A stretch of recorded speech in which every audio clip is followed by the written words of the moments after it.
Go for it. So, slowly. the new tax year begins on the 6th of April in the year you're in. Yeah. From the 6th of April, any work that you do between the 6th of April that year and the 5th of April the next year needs to come under the same tax year. Okay? Does that make sense? So say within that tax year, guys, you earn £20,000 between those two dates.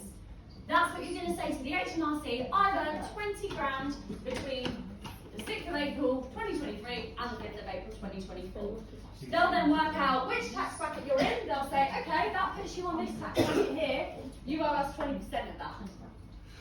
You pay them 20%. Make sense? Yeah. It's not quite as simple as that, but that's to kind of give you an idea of how it works. So those are the dates you're looking at, alright? Is everyone clear? Yeah? The other thing you want to think about within that time, any work that you do where you pay out an expense to do that job, you can claim back. You don't get the money back, but they take the money off as your tax relief, okay? So, for example, if you have spent £100 on petrol to go to a job in, let's say, Scotland, and you were performing for 2 weeks in Scotland and it cost you £100 in petrol to get there, you keep that receipt that tells you you've spent £100 on petrol, okay? If I were you, I'd keep it really organised and keep just a pile of receipts for petrol, pile of receipts for any food you've brought, pile of receipts for any clothes that you may have had to buy for the job. Yes.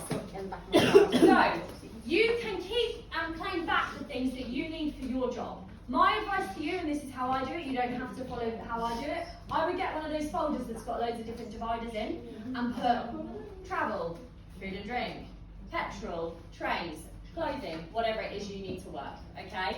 When you get a receipt for it, you put it in that section within that category. And when it gets to the end of the tax year, you can go, okay, this year I've spent £1,000 on train fares to get me to a self-employed job and back. You can say, okay, I've earned 20 grand, but £1,000 of that was on trains.